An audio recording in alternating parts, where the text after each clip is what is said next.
우리 이 금요 기도회에 오신 여러분들을 축복합니다. 오늘도 많이 나오셔서 함께 기도하시는데요. 우리 지난주에 무슨 설교했는지 기억나십니까? 안 나시죠? 기억나시면 대단하신 분이고요. 보통은 잘 안 납니다. 그럼 요건 기억나실 거예요. 좋은 음식 먹으면 건강해지고 나쁜 거 먹으면 큰일 난다.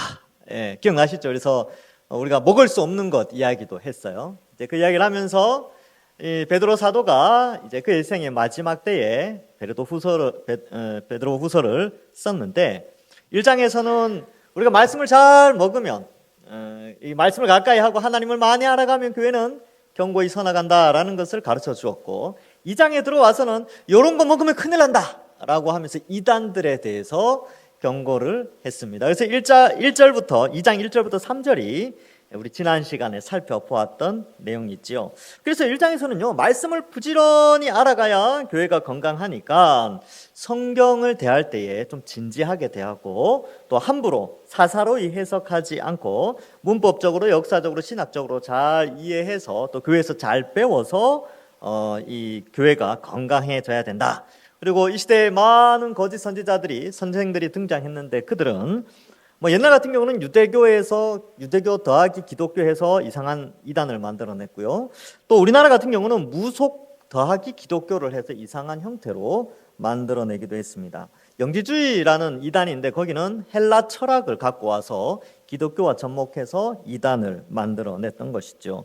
또 20세기 초에는 자유주의라는 게 있었습니다. 이 자유주의 이단은 뭐냐면 과학적으로 증명되지 않으면 안 믿는 그런 거 있잖아요. 그죠? 그래서 기적을 잘 안 믿어, 이 사람들은. 약간 사두개인들하고 약간 비슷한 스타일인데, 그러한 이단들도 있었습니다. 지금도 많은 또 이제 다양한 종말론 이단들이 많이 존재하고 있지요. 근데 이들의 특징은 다 호색, 탐심, 지어낸 말로 사람들을 미혹하기 때문에 이들에게는 반드시 심판이 있다. 그 증거로 오늘 읽은 이 본문의 세 가지 사건, 구약의 세 가지 이제 첫 번째는 이제 구약에 자세하게는 안 나오는데 두 번째, 세 번째 사건을 통해서 심판에 대해 하나님을 떠나고 거짓 진리를 전하는 악한 영들에 대한 또 그러한 이 탐심을 쫓아가는 자들에 대한 심판이 반드시 있다는 것을 우리에게 말씀해 주고 있습니다. 이걸 이야기하는 것은요, 이 사도 베드로가 우리에게 타산지석으로 삼으라고 그걸 보고 본을 삼아서 경계하도록 하는 내용이지요. 그래서 이러한 배경 속에서 4절을 한번 보면 그러면 정말 거짓 선생들, 거짓 선지자들 또 하나님을 대적하는 자들이 정말로 심판받느냐? 그렇다는 것이죠. 4절은 그 배경을 설명하는데 하나님이 범죄한 천사들을 용서하지 아니하시고 이렇게 돼 있죠. 그럼 여러분들 여기에서 이제 알 수 있는 것이 천사들 무리 중에서 범죄한 천사들이 있겠구나. 그게 있구나라는 것이죠. 범죄한 천사라고 되어 있는데 이것은 바로 사탄의 세력을 의미합니다. 그래서 이 천사들도 동일하게 우리와 인격을 가지고 있어요. 그래서 생각하고 감정을 느끼고 행동을 하는 주체자로서 천사들이 존재하는데 그 천사들은 천상의 하나님을 섬기고 또 하나님 나라를 이렇게 섬기는 그런 자들로 영적 존재로 만들었는데 그 천사들이 하나님을 대적한 것이죠.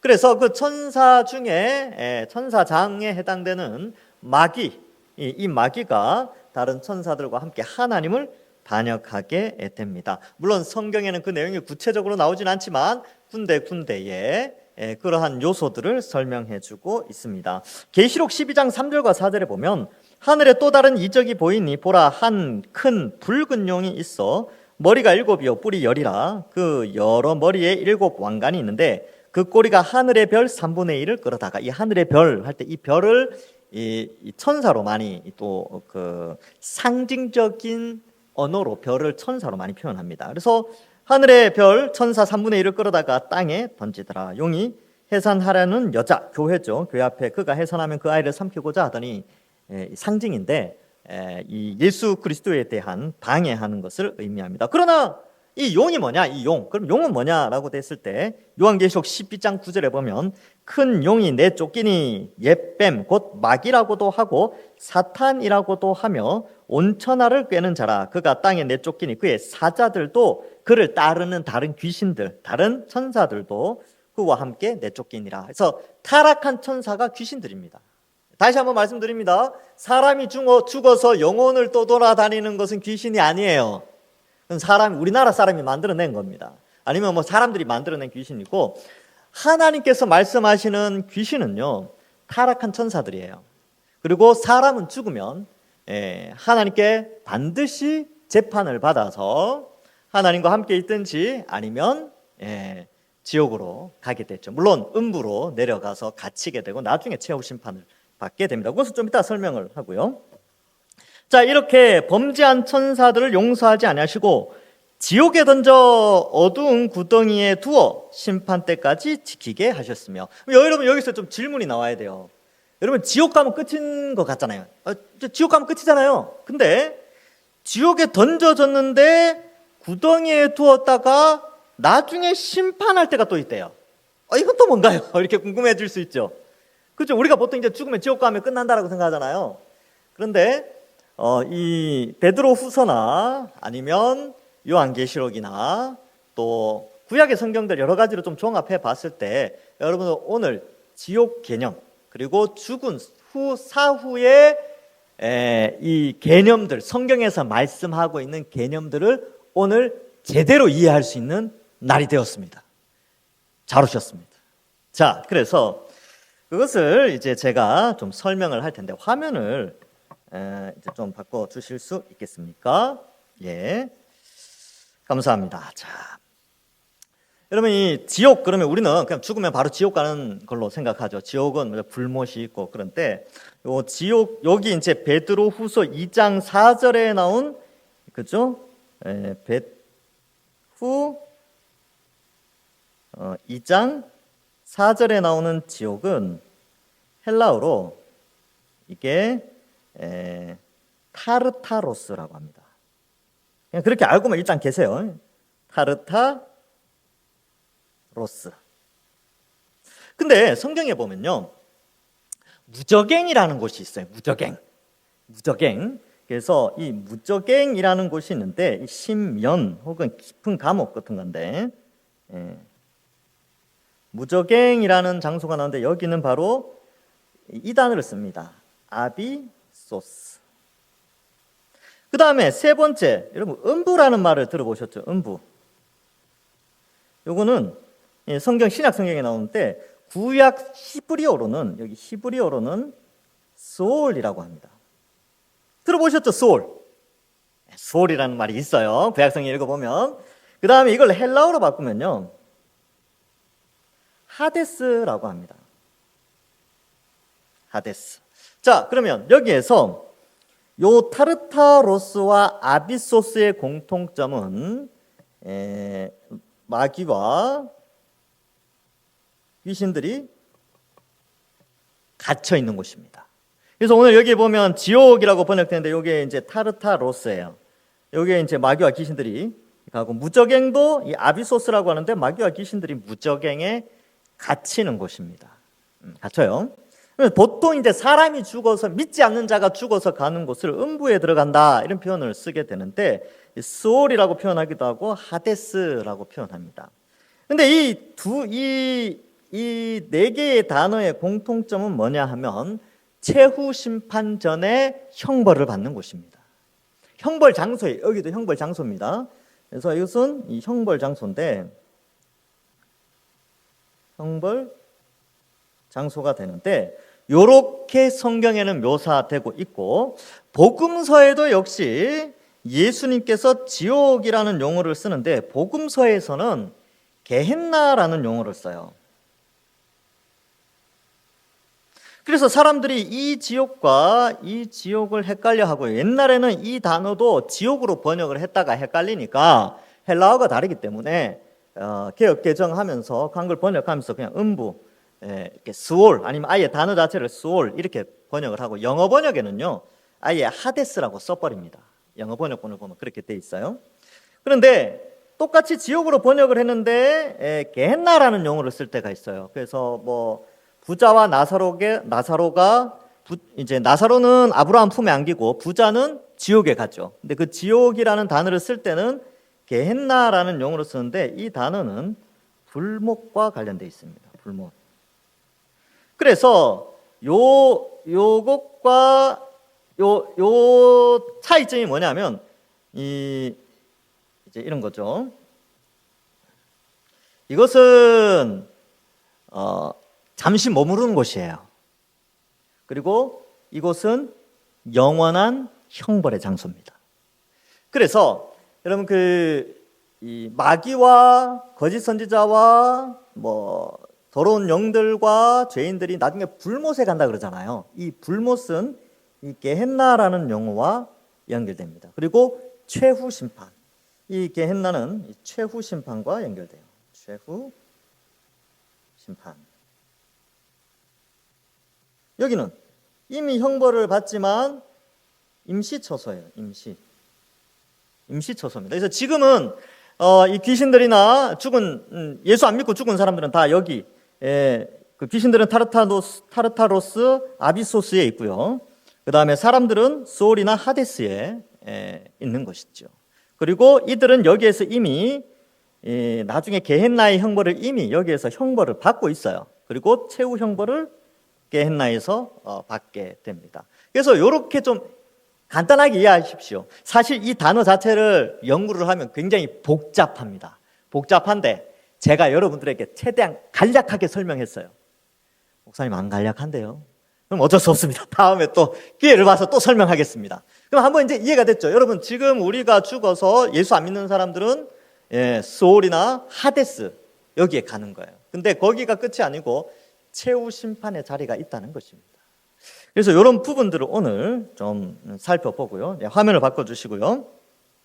이 부분을 좀 생각해보고, 물론 이 단어를 해석함에 있어서 상당히 좀 많이 고민을 해야 되는 부분이 있지만 간략하게 이렇게 한번 살펴보았습니다.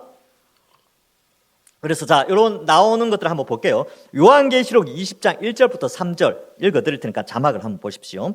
또 내가 보매 천사가 무저갱의 열쇠와 큰 쇠사슬을 그의 손에 가지고 하늘로부터 내려와서, 여기서 무저갱은 아비소스입니다. 아비소스. 용을 잡으니 곧 옛뱀이요 마귀요 사탄이라. 잡아서 1000년 동안 결박하여 무저갱 아비소스에 던져 넣어 잠그고, 앞에 나왔던 이 베드로후서에 나오는 지옥 타르타로스와 같은 의미입니다. 넣어 잠그고 그 위에 임봉하여 1000년이 차도록 만국을 미혹하지 못하게 하는데 그 후에 반드시 잠깐 놓입니다. 왜 놓이냐 하면 최후 심판을 위해서 놓여요. 자, 그리고 귀신들이 지금 그러면 쫓겨나서 어디로 가느냐? 누가복음 8장 30절과 31절에 이렇게 기록되어 있습니다. 예수께서 네 이름이 무엇이냐 물으신즉 이르되 군대라 하니 이는 많은 귀신이 들렸습니다. 무저갱으로 들어가라 하지 마시기를 간구하더니. 아비소스죠. 무저갱. 그러니까 뭐냐면 귀신들이 예수님의 초림 때 침판받아서 그들이 쫓겨났던 곳이, 갇혔던 곳이 무저갱이에요. 여기 갇히는 거예요. 그러면 여기 왜 갇혀 있느냐? 갇혀 있다가 나중에 최후 심판, 예수님 재림 때에 그들이 최후 심판을 받아서 흔히 뭐 흰보자 심판이라고도 하죠. 그렇게 받아서 불못에, 영원히 타는 불못에 던져지게 되는 것입니다. 그래서 심판 때까지 두신다, 이런 표현이 그런 의미가 있고요. 계시록 20장 10절에 보면 또 그들을 미혹하는 마귀가 불과 유황못에 던져지니. 게헨나입니다. 게헨나. 유황못에 던져지니 거기는 그 짐승과, 요한계시록에 보면 마귀가 용이 있고 그 밑에 두 마리의 짐승이 등장하는데 그 짐승을 의미해요. 그리고 거짓 선지자, 지금 이제 베드로후서에서 말하고 있는 거짓 선지자도 있어 세세토록 밤낮 괴로움을 받으리라. 그 흔히 말하는 우리가 생각하는 불지옥, 불지옥이에요. 20장 14절에 사망과 음부도, 여기 음부 나오는데 이게 소울이에요. 그러니까 이 사람들을, 죄인들을 가두어 두던 그러한 것들도 다 없어지는 거죠. 왜? 모두가 불못에 던져지니까 더 이상 음부는 필요가 없어요. 사람을 거기에 가둬둘 필요가 없으니까. 음부도, 사망도 필요 없죠. 사망도 다 필요. 영생하는 몸으로 부활하기 때문에 사망과 음부도 불못에 던져지니 이것이 둘째 사망 곧 불못이라, 이렇게 기록하고 있습니다. 그래서 하데스, 수올, 나중에 최후 심판 때 다 없어져요. 왜냐하면 게헨나만 있기 때문에, 불못만 존재하기 때문에 그렇습니다. 자, 이렇게 심판이 있어요. 그러니까 여러분, 이 마귀와 귀신들, 뭐 이런 세력들, 거짓 이단들, 거짓 선지자들, 뭐 이런 사람들 다 불못에 던져질 날이 있습니다. 하나님이 이것을 말씀해주고 있지요. 자, 그래서 이제 지금 무저갱의 천사가 지키고 있어요. 귀신 쫓겨난 귀신들이 이 땅에 쫓겨났다가 하나님의 복음과 예수 그리스도의 능력으로 쫓겨난 그 귀신들은 이제 무저갱에 갇혀 있는 것이죠. 그리고 마귀도 무저갱에 갇혀서 힘을 발휘하지 못하기 때문에 우리가 복음 들고 나가서 전도한다. 그래서 천년왕국을 그리스도의 초림과 재림으로 제가 설명을 했습니다. 이게 이제 개혁주의의 한 해석이고, 역사적 전천년설을 주장하는 사람은 좀 다르게 조금 해석을 하는데, 그것도 개혁주의이긴 하지만 바울이 말한 이 종말론과 요한이 말한 종말론을 조금 결합을 해보면 약간 무천년, 그러니까 그리스도의 초림과 재림 사이를 천년으로 보는 것이 조금 더 설득력이 있다. 이렇게 이제 예전에 제가 요한계시록 할 때 설명을 드렸습니다. 자, 5절에 보시면 옛 세상을 용서하지 아니하시고, 여기 옛 세상은 노아 홍수 전 세상입니다. 노아 홍수 전 세상 용서하지 아니하시고 오직 의를 전파하는 노아와 그 7 식구를 보존하시고 경건하지 아니한 자들의 세상에 홍수를 내리셨으며, 이렇게 돼 있죠. 그래서 노아 홍수 전의 세상을 옛 세상이라고, 지금 이 세상은요 그냥 변화된 세상이에요. 이 세상에 지금 이제 에덴 동산이 없죠. 여러분, 노아 홍수 전에 에덴 동산이 있었는데 하나님이 사람들이 못 들어오게 했죠. 근데 노아 홍수 때 다 없애버렸어요. 다 없애버렸죠. 그리고 노아 홍수 전에는 사람 수명이 900 몇 살까지 살았습니다. 그래서 대표적인 사람이 이제 무드셀라죠. 무드셀라가 죽고 홍수가 일어났거든요. 근데 무드셀라의 나이가 969세? 6세? 뭐 하여튼 그래요. 하여튼 뭐 그렇습니다. 숫자에 조금 강해야 되는데 하여튼 그래요.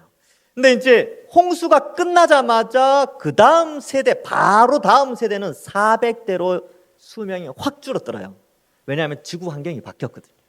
그리고 데라 때 오면, 아브라함의 아버지 데라 때 오면 200대까지 살다가 아브라함 때 오면 100대로 줄어듭니다. 그리고 모세 때 오면 70이요, 강건하면 80이 되죠.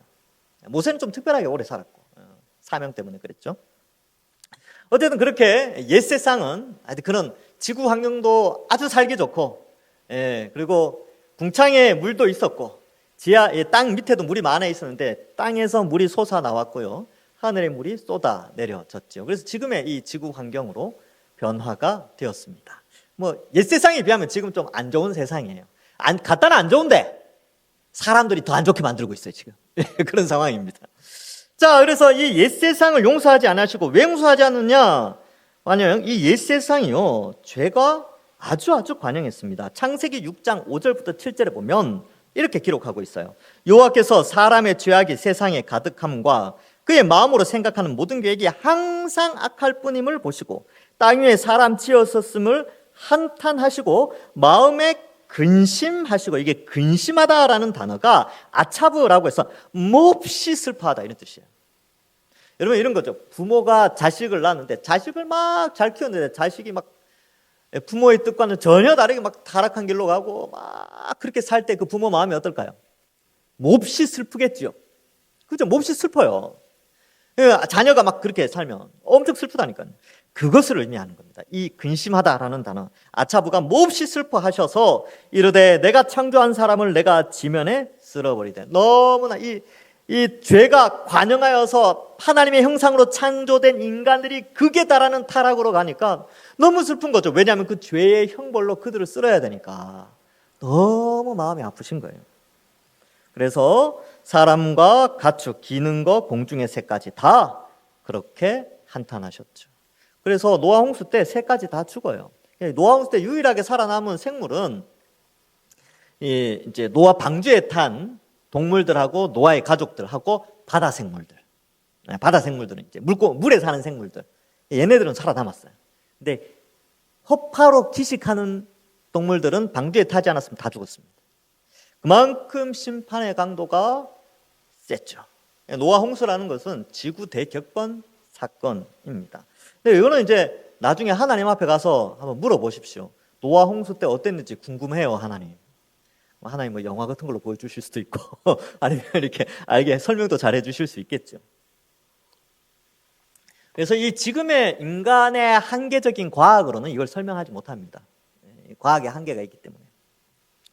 자, 그래서 그러할 때에 여기 보면 오직 의를 전파하는 노아와 그 7 식구를 보존하시죠. 총 8명입니다. 8명을 보존하시고 경건하지 않은 자들의 세상에 홍수를 내리셨다 이렇게 되어 있죠. 여기 보면 이 의를 전파하는 이런 표현이 있어요. 그러면 노아가 원래 의인이었기 때문에 구원을 받았을까요? 착한 일 많이 했기 때문에. 그렇지 않아요. 노아는 창세기 6장 8절에 보면 이렇게 기록되어 있습니다. 그러나 노아는 하나님께 무엇을 입었더라?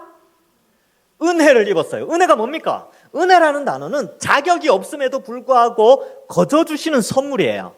그러니까 노아는 자격이 없어요. 노아의 삶을 추적해보면요, 그렇게 대단한 게 없다니까요. 근데 창조주 하나님이 영광 가운데 그에게 나타나서 야, 120년 동안 인간의 생명은 120년이니까 방주 지어라. 그래서 120년 동안 방주 지은 거예요. 그 영광의 하나님 나타나는데 누가 불순종할 수 있겠습니까? 그렇죠. 아브라함도 마찬가지였죠. 영광 중에 하나님 나타나서 가라 그러면 누가 안 가겠습니까? 가야죠. 은혜를 입은 것입니다. 그래서 노아는 은혜를 입고 방주를 지으면서 아마 많은 사람들에게 이야기를 했겠죠. 하나님의 심판에 대해서. 그러나 의를 전파했지만 많은 사람들은 웃었죠. 10년, 20년, 30년 지나도 비는 그렇죠. 비가 없어도 얼마든지 지구 환경이 놀랍도록 좋았기 때문에 그런 것들을 생각하지 않았겠죠.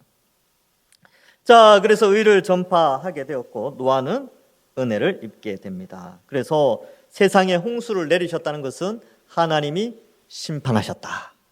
죄를 심판하셨다라는 것을 보여줍니다. 여기서 두 가지 좀 살펴볼 수 있는데, 첫 번째는 하나님이 반드시 죄는 심판하신다. 여러분, 이 세상에 관영한 죄들 있잖아요. 이게 그냥 쭉 가다 그냥 계속 유지될 것 같은데 하나님이 반드시 심판하십니다. 최후 심판이 있어요. 재림 때, 예수님 재림 때 모든 걸 심판하시죠. 그 다음에 또 인간의 역사 속에서 극악이 지구 사회 속에서 극악한 것이 등장할 때는 하나님께서 섭리하셔서 인간 사회 속에 자정할 수 있는 그러한 제도나 과학의 발전이나 혹은 하나님이 직접적으로 간섭하셔서 악한 세력들을 물리치는 역사도 인류의 역사 속에 많이 있어 왔습니다. 악이 계속 존재하진 않죠. 그렇죠? 그래서 등장했다가 사라지고 등장했다가 사라지고 그러한 상황입니다. 그래서 하나님은 심판하십니다. 최후 심판이 있죠. 그런데 항상 하나님은 은혜로 의인을 남겨두세요. 근데 소수입니다.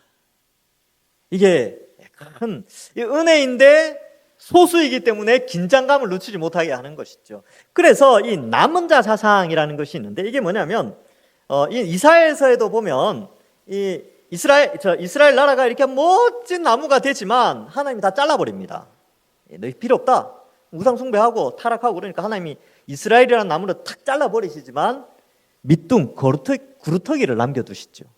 그걸 통해서 또 하나님 백성들을 이어가는 것이죠. 남은 자로 두신다는 겁니다. 마찬가지로 이 세상에 80억 인구가 있지만 하나님은 하나님의 은혜를 입은 남은 자를 두시는데 신약시대에 와서는 그 남은 자를 불러 모으시기 위해서 예수님, 성자 하나님이신 예수님이 이 땅에 오셔서 바로 하나님의 택하신 자들의 죄의 형벌을 대신하여 십자가에 달려 죽음으로 우리의 형벌을 대신하여 주셨습니다. 은혜죠. 우리가 받아야 될 지옥의 형벌, 우리가 받아야 될 영원한 불못의 형벌을 예수님께서 십자가에서 그 고통을 다 당하시고 또 죽음의 형벌을 당하신 것입니다. 그래서 예수 믿는 사람들은 은혜를 입어 의인이 되죠. 예수 그리스도의 의가 우리에게 전달되어져서 우리가 의인이 되어 은혜를 입어 구원받습니다.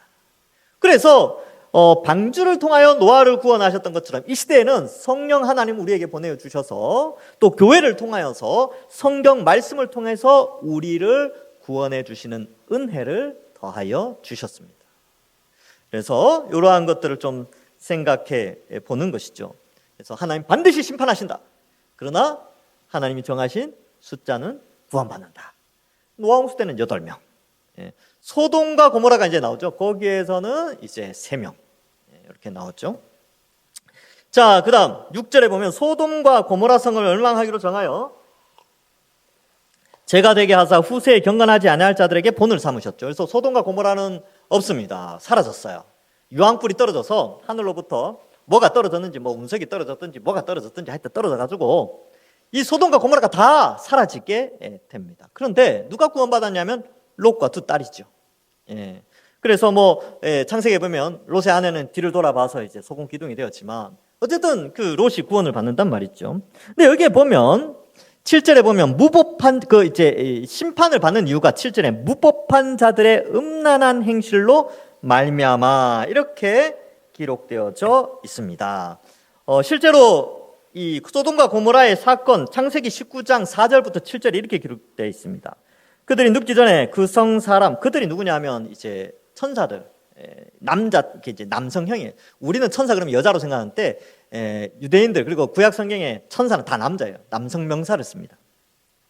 그들이 눕기 전에 그 성 사람 그 소돔 백성들이 노소를 막론하고 원근에서 다 모여 그 집을 에워싸죠. 외부인이 들어오니까 그 집을 에워싸고 롯을 부르고 그에게 이르되 오늘 밤에 네게 온 사람이 어디 있느냐 그걸 이끌어내라 우리가 그를 상관하리라. 이 상관하리라가 동성애를 의미합니다.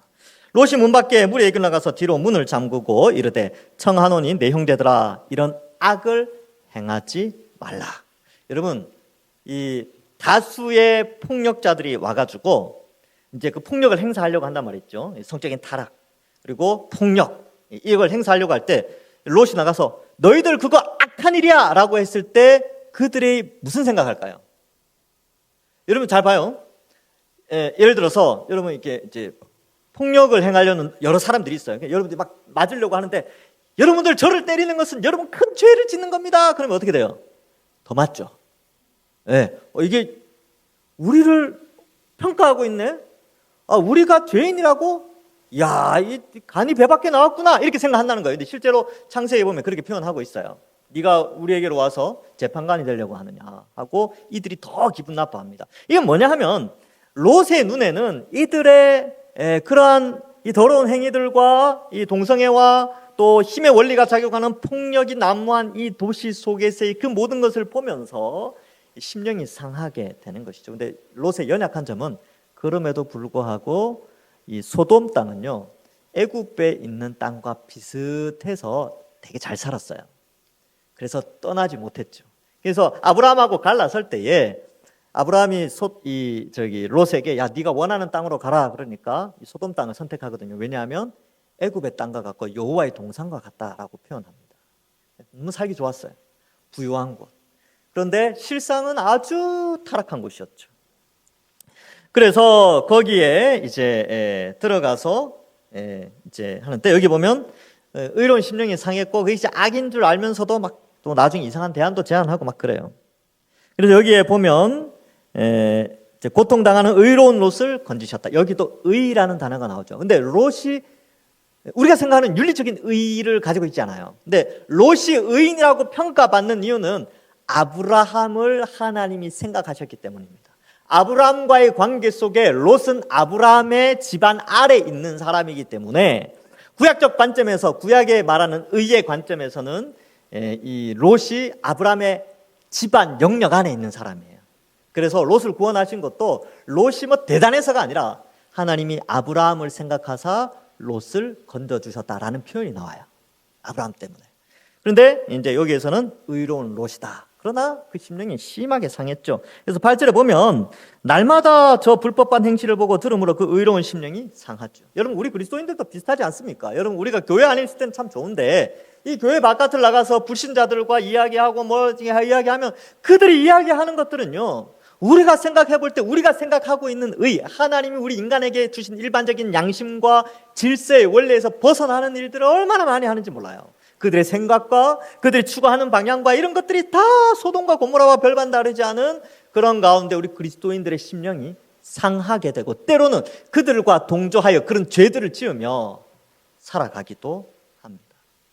아주 위험한 상황이죠. 그래서 성경은 끊임없이 이것을 말씀해 주면서 우리에게 정신 차릴 것을 말하죠. 교회가 이러한 것들을 경계하고 또 이 하나님의 은혜로 구원받은 공동체이기 때문에 이러한 세상과 이 영원히 심판받을 세상과 경계를 잘 이루어서 살아갈 것을 하나님이 베드로를 통하여 이 시대에 우리에게도 말씀해 주고 있습니다. 자, 그래서 공통점이 있죠. 타락한 천사들, 그 다음에 노아 홍수 전에 악한 자들, 그 다음에 소돔과 고모라 사람들 모두가 심판을 받습니다. 받았고 또 받았으며 또 받을 것입니다. 불못에 던져지게 되는 것이죠. 그럼 우리가 이제 생각을 해야 되지요. 야, 예수님 믿게 된 것이 너무나 큰 은혜구나. 정말 자격 없는 나에게 은혜를 베풀어 주셨구나. 이게 첫 번째고요. 두 번째로는 우리 주변에 예수님 믿지 않는 사람들을 바라보면서 우리가 어떻게 생각해야 될까? 영원한 형벌이 반드시 그들에게 임하게 될 텐데 우리가 사랑하는 사람이라면 어때야 되겠습니까? 그래서 전도의 기회가 있을 때 전도해야 합니다. 이 두 가지를 우리가 기억해야 하는 것이죠. 자, 9절에 보면 주께서 경건한 자는 시험에서 건지실 줄을 아신다. 이 경건한 자가 노아, 롯인데 사실은 우리가 볼 때는 좀 그렇지만 상대적으로 좀 그래도 하나님의 기준에서는 의롭지는 않지만 하나님이 의롭다고 여겨주신 자들이 있죠. 그래서 의롭다고 여겨주시고 그들이 또 하나님 뜻에 순종하면서 노아는 순종했죠. 또 롯도 순종하여 거기에서 나오게 됐죠. 자, 그래서 불의한 자는 형벌 아래 두어 심판날까지 지키신다. 그래서 최후 심판 때까지 이 타르타로스, 그 다음에 하데스, 스올, 그죠? 그리고 이 아비소스. 여기에 이제 다 가둬놨다가 예수님 재림 때 게헨나 불못에 다 던져버립니다. 그리고 그 불못에서 영원한 진짜 고통을, 더 큰 고통, 더 엄청난 고통을 당하면서 살게 되는 것이지요. 10절 특별히 육체를 따라 더러운 정욕 가운데 행하며 주관하는 일을 멸시하는 자들에게 형벌할 줄 아시느니라. 이들은 당돌하고 자긍하며 이런 내용들이 나오는데요. 여기 나오는 당돌하다라는 것은 이제 주제 넘은 거예요. 그 다음에 자긍하다라는 것은 스스로 기쁘게 여기고 떨지 않는다라는 것은 신적 두려움이 없다는 뜻입니다. 여러분 이 세상에 있는 사람들하고 동일하죠. 그들은 하나님의 자리에 자신을 높입니다. 하나님의 자리에 물질을 갖다 놓기도 하고요. 하나님 자리에 자기 쾌락과 이 세상의 문화와 온갖 것들을 다 하나님 자리에 갖다 놓고 있습니다. 여러분 하나님만 있으면 모든 것이 다 가능하죠. 근데 세상 사람들은요, 돈만 있으면 모든 것이 가능하다 그래요. 하나님의 위치에 돈을 갖다 놓기도 합니다. 그리고 하나님과 돈이고 다 필요 없어. 나는 내 정욕과 쾌락을 쫓아가. 이런 사람들도 자기를 하나님의 위치에 놓고 있는 바로 당돌한 주제 넘은 건방진 행동이지요. 여기 자긍하다라는 것은 스스로 기쁘게 여기다. 하나님의 기쁨과 하나님의 선의 기준이 아니라 철저하게 자기중심이죠. 옳고 그름이 아니라 좋고 나쁨으로 세상을 살아가는 사람들입니다. 떨지 않는다. 이건 신약에 3번 나오는 단어인데 신적 두려움이 없음을 의미합니다. 영광 있는 자들을 비방하죠. 영광 있는 자들은 신의 영광을, 신의 성품, 신의 거룩한 성품을 가진 1장에서 살폈던 그러한 자들을 비방합니다. 우리 같은 사람들 비방해요. 우리가 거룩하게 살고 바르게 살고 이런 것들을 세상 사람들은 우리를 막 조롱하기도 합니다. 그것을 의미하죠. 11절. 그래서 이제 우리가 그러한 자들, 이렇게 이 악한 영들에 의하여서 그러한 죄인들과 뭐 이런 이단들을 우리가 막 비난할 수는 있는데, 그런데요, 11절에 보면 아주 독특한 표현이 나오죠. 그 큰 힘과 능력을 가진 천사들도 주 앞에서 그들을 거슬러 비방하지 않아요. 왜냐하면 그들에 대한 심판은 하나님이 하시기 때문에 그렇습니다. 그래서 이 비슷한 내용이 유다서 1장 9절에 나와요. 유다서 1장 9절에 보면 천사장 미가엘이 모세의 시체에 관하여 마귀와 다투어 변론할 때 감히 비방하는 판결을 내리지 못하고, 미가엘, 천사장 미가엘도 마귀에게 판결을 내리지 않고요. 다만 말하되 주께서 너를 꾸짖으시기를 원하노라. 이것이 바로 이 천사장 미가엘의 모습입니다. 이 마귀와 악한 세력들과 죄인들에 대해서는요, 하나님께 모든 걸 맡겨버리는 것이죠. 왜? 하나님이 심판하시니까.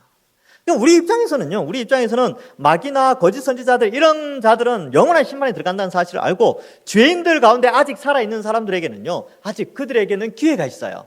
우리를 통하여 복음을 전할 기회가 있는 것이죠. 그래서 예수님께서 우리에게 사명을 주신 겁니다. 가서 모든 민족으로 제자를 삼아 아버지와 아들과 또 성령의 이름으로 세를 주고 제자 삼으라는 것이죠. 그래서 우리에게는 이러한 사명과 바른 분별력이 필요합니다. 합니다. 말씀을 맺습니다. 여러분, 오늘 본문에서는요, 정말 중요한 것, 하나님은 반드시 심판하신다. 죄를 그냥 내버려 두지 않는다. 우리는 그러면 죄를 지으면 어떡합니까? 우리는 죄를 안 지으려고 애를 쓰고 회개하는 그러한 자가 되고 경건한 삶을 살아가야 되죠. 순종의 삶을 살아가야 합니다. 다음으로는 하나님께서는 반드시 죄악된 어느 시대나 죄악 가운데 은혜의 백성들을 남겨두십니다. 그 수는 많지 않습니다. 많지 않아요. 지금 그리스도인들이 우리 모여 있으니까 많은 것 같은데 사실은 많지 않아요. 10%도 안 됐죠. 우리 한국 사회 속에 5천만 명 중에 500만 명도 안 됩니다. 사실은 진짜 교회라는 교회, 그리스도를 머리로 한 몸된 교회에 소속된 사람들은 500만이 안 돼요. 이름만 올라가 있는 사람들이 많거든요. 통계도. 저도 뭐 교단에 보고할 때 이렇게 안 나오는 사람들도 이제 혹시나 싶어서 이름 다 올리거든요. 그러니까 그런 거 따지면 진짜 실제로 예수님 잘 믿는 사람은 500만이 채 안 되고 그 가운데 통계는 한 800만 나오는데 그 가운데 이단들, 천주교인들까지 다 뭐 천주교 또 뭐 이런 이상한 종교들이 다 기독교라고 신청하는 데가 많아요. 그러니까 실제로 진짜 그리스도의 몸된 교회는 500만이 안 될 수 있어요. 소수죠. 적은 수예요. 근데 나중에 주님 오셨을 때에 소수가 구원받습니다. 남은 자가 구원받아요. 그것을 알고 나 같은 죄인이 거기에 구원받은 자로 택해 주심을 감사하고요. 하나님 너무 감사합니다. 그리고 내 주변에 있는 사랑하는 사람들에게 복음 전하며, 약간 무거운 숙제이기도 하지요. 그래서 여러분 때로는 인생 살아가면서 뭔가 잘 안 되고 불평과 원망과 근심과 걱정이 있을 때도 있지만 그때마다 나 같은 죄인을 이 80억 인구 가운데서 나를 구원해 주신 것에 감사하시고요. 또한 그러한 감사함과 동시에 나만 구원받는 것이 아니라 내 주변에 있는 사람들도 구원받을 수 있도록 오늘 특별히 전도선교위원회에서 특송을 했던 것처럼 나 복음 전하리, 온 세상 향하여 그러한 삶을 살면서 이 구원의 하나님의 심판과 은혜의 구원을 동시에 생각하면서 믿음을 견고히 하고 이 세상에 있는 것들과 타협하지 않고 성경적 가치관으로 믿음에 올바로 서서 복음 전하시는, 그리고 늘 감사와 찬송하시는 모든 주의 백성들 되시기를 주님의 이름으로 간절히 축원합니다. 기도하겠습니다. 하나님 아버지 은혜를 감사합니다. 오늘 말씀을 통하여서 이 교회에 주신 귀한 그런 분별력과 사명을 허락하여 주시니 감사합니다. 이 세상은, 이 타락한 세상은 언젠가 심판받을 날이 있다는 사실을 알고 이 더러운, 이 타락한, 이 악한 세상 가운데에서 우리를 건져주신 은혜 감사합니다. 그 은혜 감사하며 이제 우리도 이 세상 가운데 복음 전하며 많은 사람들이 천국의 복락을 소망할 수 있도록 전도하고 또 늘 감사하고 때로는 힘들고 지치더라도 천국 소망하며 살아가는 우리들 다 되게 하여 주옵소서. 이 어두운 세상의 죄악들 본받지 않게 하시고 오직 믿음의 선배들의 삶을 본받고 믿음의 삶을 살아가는 저희들 다 되게 하여 주실 줄 믿사옵고 감사드리오며 예수님의 이름으로 기도하옵나이다. 아멘.